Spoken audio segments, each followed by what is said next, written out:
Subscribe Mahalif Story Dongwap, karena setiap kisah punya makna. Coba bayangin deh pemandangan ini. Ada seorang kakek, usianya 84 tahun, lagi duduk di dalam bus, perjalanannya itu darat, lebih dari 24 jam, melintasi pulau dari Sumatera ke Jawa. Biasanya nih, kalau ada cerita kayak gini, ujung-ujungnya kan kisah pilu ya, mungkin mau minta bantuan atau apa. Tapi ini beda banget. Beliau melakukan perjalanan berat ini karena satu hal yang disebutnya panggilan batin. Ini kisah Pak Munjali.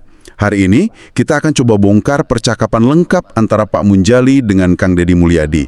Sumber kita ya transkrip dari video pertemuan mereka. Kita mau coba kupas lapis demi lapis. Apa sih yang ada di balik perjalanan nekat ini?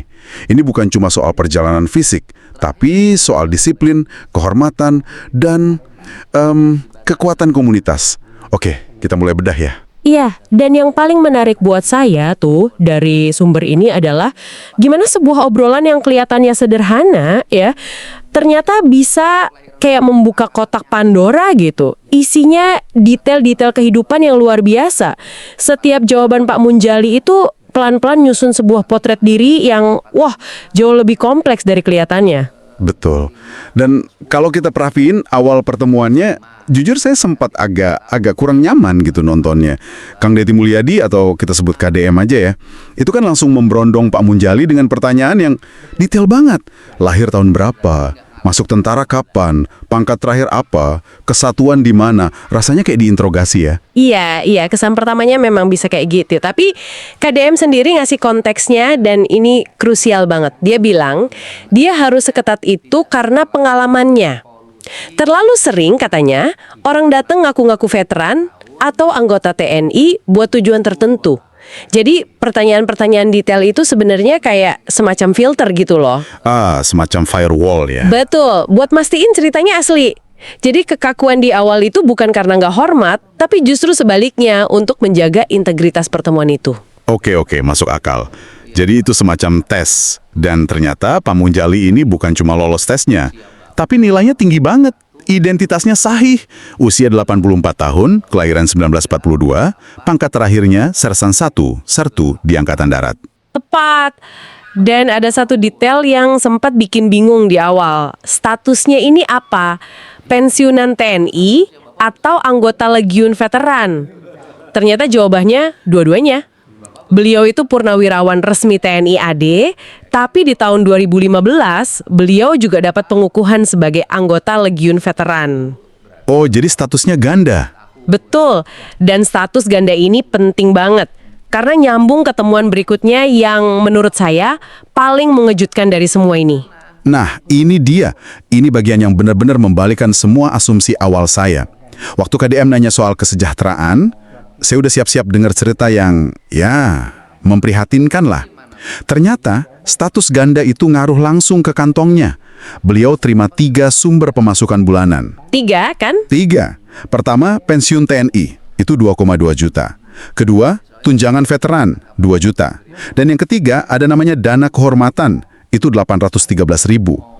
Kalau di total, itu lebih dari 5 juta rupiah per bulan. Loh, ini benar-benar game changer dalam cerita ini. Semua stereotip soal veteran yang hidupnya susah itu langsung kayak rusak seketika. Langsung hancur ya? Iya, fakta ini mengubah narasi sepenuhnya. Perjalanan jauh ini sama sekali bukan karena uang. Motivasinya murni hal lain. Justru itu, kalau bukan uang terus apa dong? Apa yang bisa bikin seorang kakek 84 tahun yang finansialnya udah mapan melakukan perjalanan segila ini? Jawabannya ya itu tadi, sederhana tapi dalam banget. Panggilan batin. Panggilan batin. Beliau ngaku sering banget nonton video KDM di YouTube dan ngerasa terpanggil. Pengen ketemu, pengen silaturahmi. Udah, titik. Itu aja tujuannya. Nah, di sini kita lihat fenomena modern yang menarik banget. Gimana sebuah koneksi personal atau kalau istilahnya parasosial bisa terbentuk kuat banget lewat media digital. Seorang kakek dari generasi pradigital bisa merasa begitu terhubung sama figur publik di YouTube sampai rela melakukan pengorbanan fisik yang nyata. Betul. Perjalanannya sendiri kan sederhana banget ya. Naik bus sehari semalam, tiket 350.000.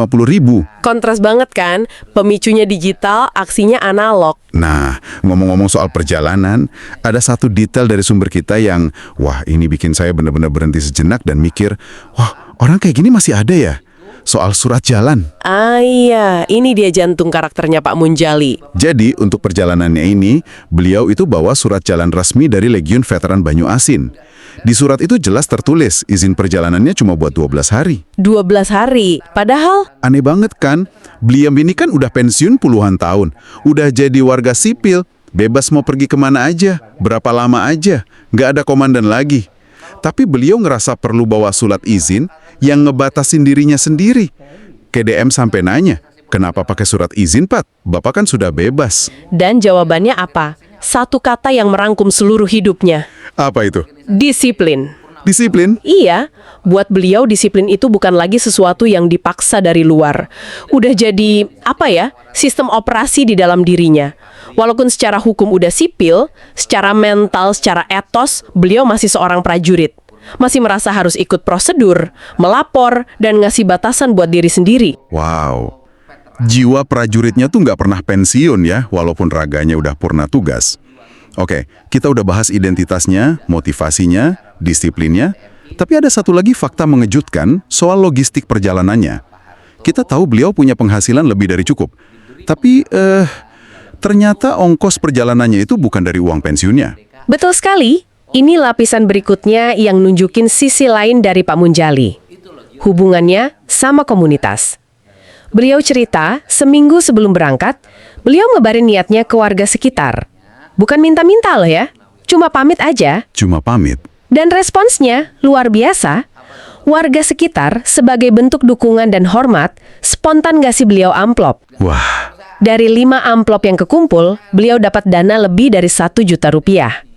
Lebih dari cukup buat ongkos pergi, pulang, dan bekal.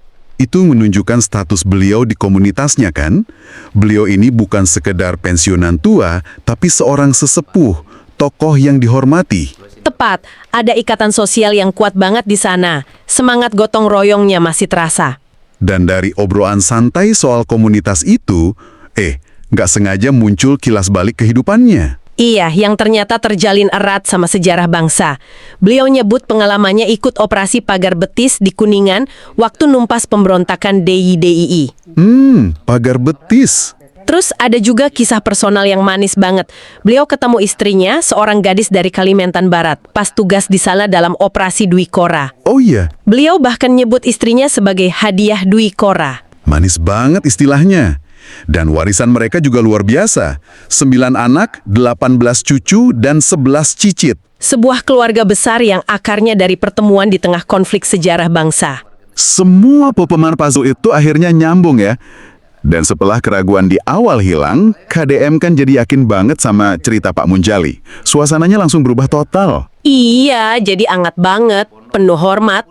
KDM yang tadinya kayak menginterogasi, jadi kelihatan sangat terkesan dan tersentuh. Perubahannya drastis. KDM bahkan langsung nawarin buat beliin tiket pesawat, biar pulangnya lebih cepat dan nyaman. Dan Pak Munjali menerima tawaran itu. Tapi, yang paling menyentuh bukan itu kan? Nah, itu dia. Bukan itu. Bagian oleh-olehnya itu loh. Tepat. Ternyata, dengan uang bekal dari warga tadi, Pak Munjali itu udah inisiatif beli oleh-oleh. Beli kaos, buat dibagikan lagi ke orang-orang yang ngasih amplop. Beliau nggak mau pulang tangan kosong. Ada rasa tanggung jawab yang luar biasa buat membalas kebaikan. Beliau bahkan sempat berkelakar butuh oleh-oleh buat satu peleton, sekitar 30 orang. Dan komunitas itu. Benar sekali.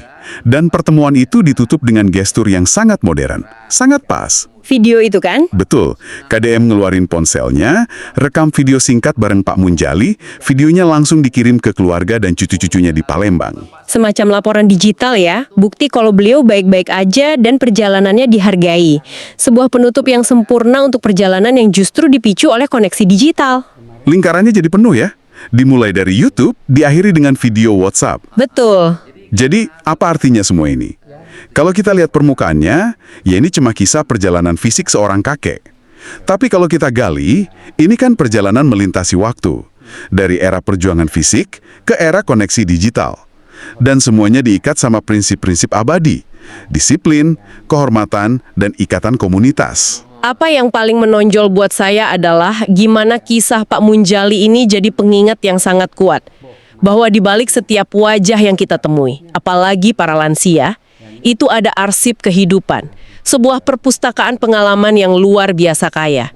Seringkali yang dibutuhkan dari kita cuma kemauan buat bertanya dengan tulus dan mendengarkan dengan saksama. Tepat. Sebagai penutup nih, kami ingin meninggalkan satu pemikiran untuk Anda renungkan. Pak Munjali, seorang dari generasi pra-digital, tergerak melakukan perjalanan nyata yang berat karena koneksi yang ia rasakan lewat platform digital. Ini memunculkan pertanyaan buat kita semua. Di dunia yang memungkinkan kita terhubung dengan siapa saja secara virtual, dorongan tak terduga apa dari dunia digital yang bisa menggerakkan Anda untuk melakukan sebuah tindakan nyata dan tulus di dunia fisik. Sesuatu yang lebih dari sekedar like atau komen. Sebuah perjalanan, sekecil apapun itu, yang didasari oleh panggilan hati.